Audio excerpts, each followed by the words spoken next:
I'm ready.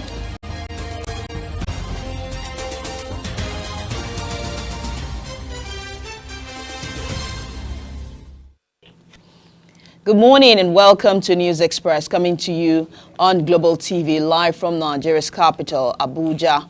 I am Kemi Ashekun.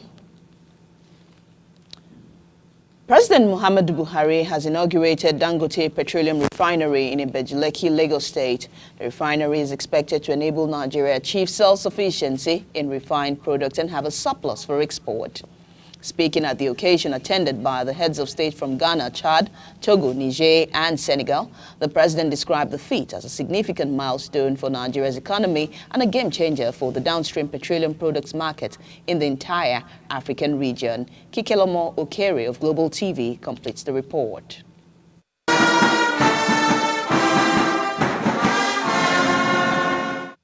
President Muhammadu Buhari disclosed that the huge investment of over $18.5 billion in the industry is prompted by the company's desire to support and contribute its quota to the federal government's sustained effort to transform the economy and reposition Nigeria as the leading nation in Africa and a respected member among emerging economies in the world. According to him, from ensuring a consistent supply of high-quality fuel for the transportation sector, the refinery will provide essential raw materials to a wide range of manufacturing sector, including plastic, pharmaceutical, food and beverages, packaging, construction, and more. I am informed that this complex has the capacity to process 650,000 barrels a day of crude, which will enable our country to achieve self-sufficiency in refined products and even have some surplus for export. He further explains that to achieve the goal agenda of 2063, Africa must come together and integrate the economies, eliminate barriers to trade, and energize the youthful population to scale up the productive capacity, adding that there is need to create necessary conditions for the private sector to grow and partner with the public sector to accelerate economic growth across the continent. We recognize that without active participation of the private sector and a strong commitment to public-private partnership, our economy will continue to remain severely challenged and our economic growth impeded. In his remark, Aliko Dangote stated that the refinery's operation and related businesses will generate a substantial number of job opportunities, while downstream supply and distribution of its products will significantly contribute to the absorption of labor potential benefiting hundreds of thousands of individuals. He reiterated the group's commitment to operate the plant in line with the international best practice requirements, recognizing the importance of protecting the environment and putting in place stringent environmental, health, and safety policies to ensure that the refineries operate in a safe and sustainable manner. Well, the refinery operation and ancillary businesses will generate massive job opportunities. The downstream value chain will equally provide far more absorptive capacity for labor in the hundreds of thousands. Once our plant is fully commissioned and it is on stream, we expect that at least 40% of the capacity will be available for export, and this will result in significant foreign exchange and into the country. The mega Dangote's refinery industry is a clear example of what can be achieved when entrepreneurs are encouraged and supported. Kikelomo Okere, Global Television News, Abuja.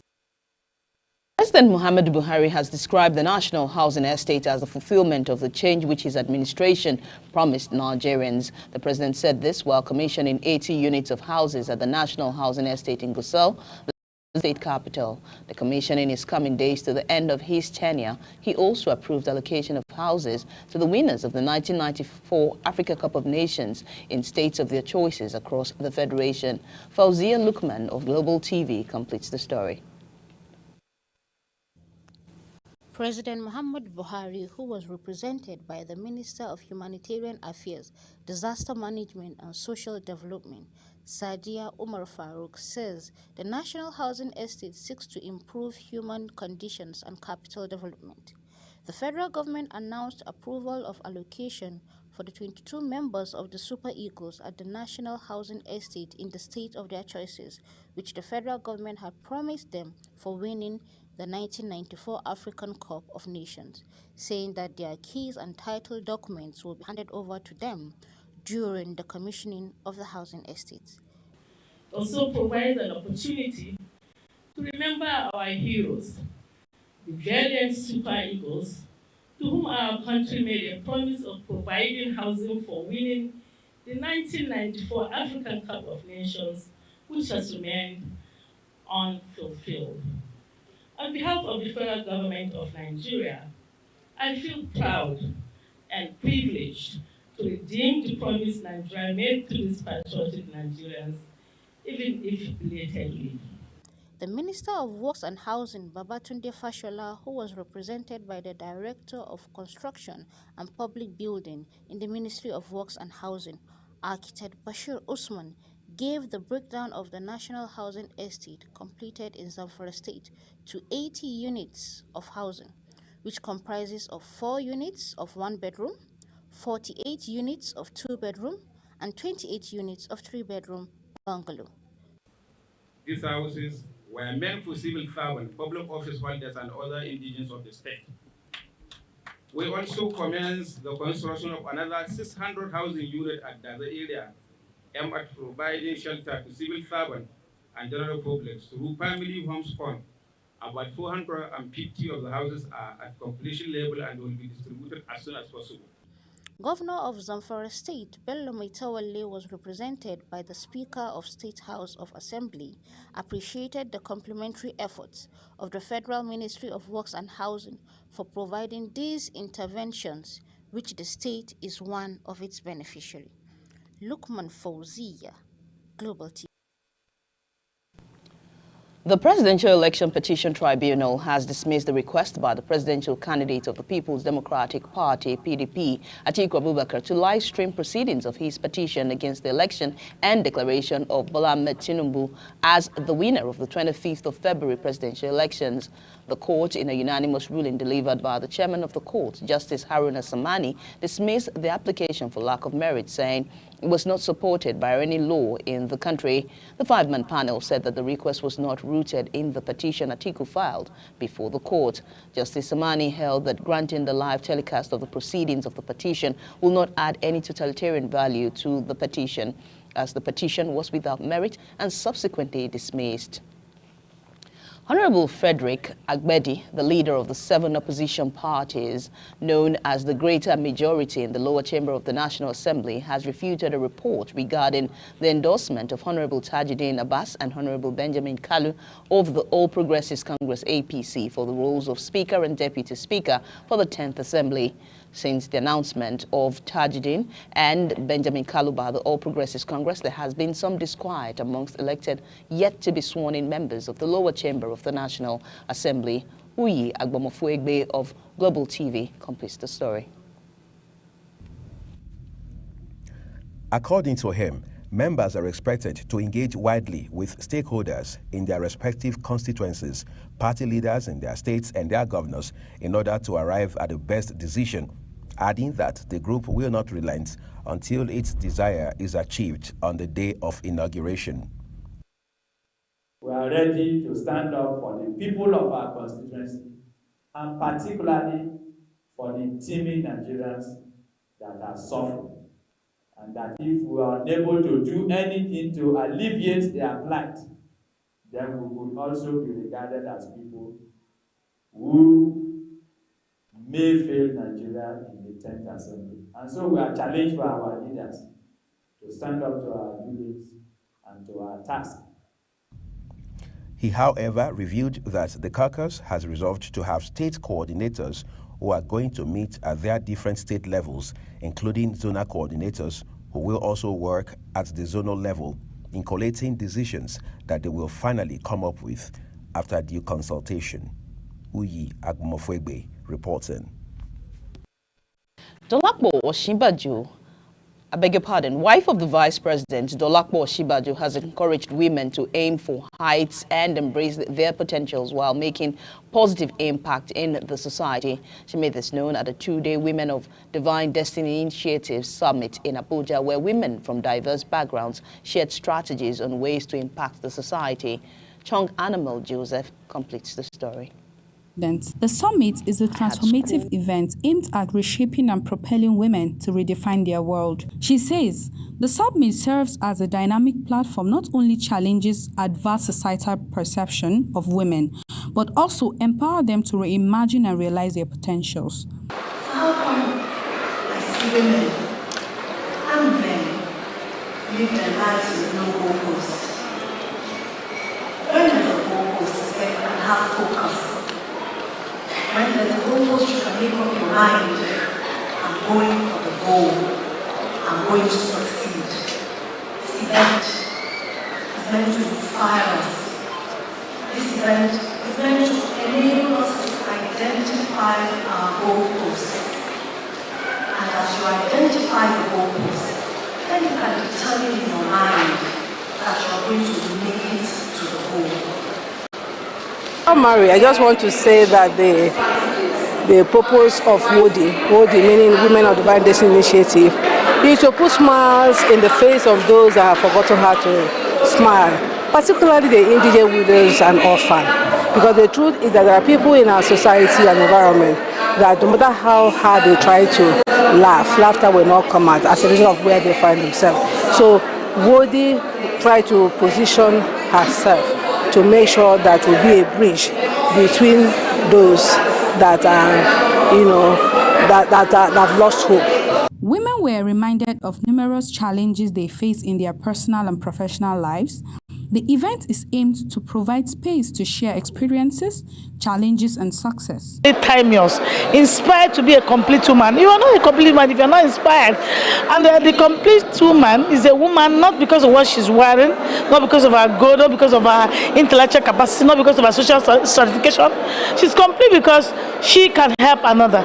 She can stand in for another. She is that woman, even with her pains, she's still nurturing her children. Not only her biological children, but children around her. She's a complete woman when she knows God and look at her focus is on her goal. The aim of the program is to kind of like make women understand who they are and have them like get a firmer understanding of what this program is all about, with the hope that it will inspire them to be that complete woman, to be able to, for them to reach their full potential, their capacity to be firm in the society, to be the best mother, the best wife, to be the best entrepreneur, to be the best in their fields, and all of that. The 2 days conference, which was tagged Inspired to Be a Complete Woman, is aimed at encouraging women, adolescents, and young people to step into leadership roles while becoming a catalyst for positive change within their community. Chung Animal Joseph, Global TV News. The Economic and Financial Crimes Commission, EFCC, has uncovered plans by some politically exposed persons, including governors, ministers, political appointees, under their radar to flee the country after their tenure on the 29th of May. The commission described the allegation of a $2 million bribe request against its chairman, Abdul Rashid Bawa, by Governor Bello Matawali of Zamfara as a wild hoax. Head of Media and Publicity of EFCC, Wilson Wujaren, in a statement issued by the commission, asked its international partners to frustrate the escape of those politically exposed persons. You're watching the News Express on Global TV, coming to you live on Star Times Channel 276 from Nigeria's capital, Abuja. Please follow us across social media platforms on our handle at Global TV NJ. We'll take a short break and bring you more stories after this break. Please stay with us.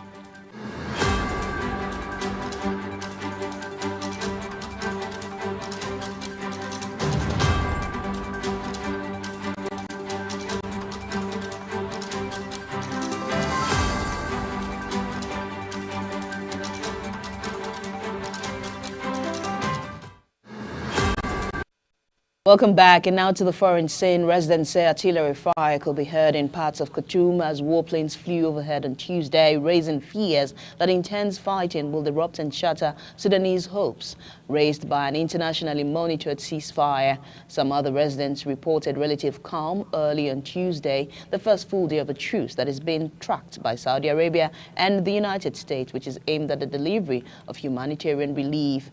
Activists have written to the United Nations envoy to Sudan, complaining of severe human rights abuses against civilians taking place as the fight rages on. Italy has approved an emergency relief package worth more than €2 billion, about $2.2 billion, to help flood-hit areas in the northern region of Emilia-Romagna. The Prime Minister, Giorgia Meloni, said on Tuesday, since the disaster occurred, about 23,000 people have been rendered homeless, while cities have remained flooded and thousands of acres of fertile farmland wrecked. Meloni visited the affected areas on her return and quickly convened a cabinet meeting on Tuesday. Meloni had to return on Sunday, a day earlier before the close of the G7 summit in Japan, as a result of the catastrophe. The United Nations on Tuesday said it needed $375 million in funding to get food, medicine and other relief supplies to millions of people affected by Cyclone Mocha that devastated parts of Myanmar and Bangladesh. Western Myanmar and provinces in neighboring Bangladesh has a large population of Rohingya Muslims and refugees as they bore the brunt of Cyclone Mocha on the 14th of May, which is estimated to have killed hundreds and caused widespread damage. For Myanmar, the UN said it was appealing for $12 million in extra funding and for $211 million of existing funds to be channeled towards cyclone response, while a separate $42 million was needed for Bangladesh. And now we go on to sports, as the Flying Eagles have started in a soaring manner as they earned the first 3 points in Group D of the ongoing FIFA Under-20 World Cup in Argentina. Guillermo Durena's own goal and an intelligent finish by Samson Lawal were enough to steer the Flying Eagles beyond the Dominican Republic right there in Mendoza, Argentina. A VAR consultation of Daniel Daga's tackle by Japanese referee Yusuke Araki led to the Dominican Republic being awarded a penalty just 20 minutes into the encounter. A sport kick, which was well converted by Edison Ascona. The Flying Eagles are to play Italy next on Wednesday before their clash on Saturday. British professional boxer Okolie has put his World Boxing Organization cruiserweight title on the line against his ex-sparring partner William Smith at the Vitality Stadium in Bournemouth. The big cruiserweight champion, who punches with authority, also returned to the ring after almost a year out to a mandatory challenger, David Light, in March, and is now set to go against his former sparring partner turned rival. And in Formula One, Lewis Hamilton's Mercedes contract expires at the end of the season, and it remains unclear if the 7-time Formula One champion will extend his contract with Mercedes. The Italian motorsport heavyweights Ferrari are now reportedly preparing a sensational offer of £40 million to try and lure the long-targeted Hamilton from Mercedes. Formula One will begin the 2023 season in the streets of Monaco for the 6th Grand Prix of the 2023 season from May 26th to the 28th. And that's all for News Express on Global TV, live in Nigeria's capital, Abuja. We're on Star Times channel 276. You can follow us across our social media platforms at Global TV NG. Thank you so much for watching. There is more at 12 if you stay with us. I'm Kemi Ashekun. Thank you for watching. Have a great day.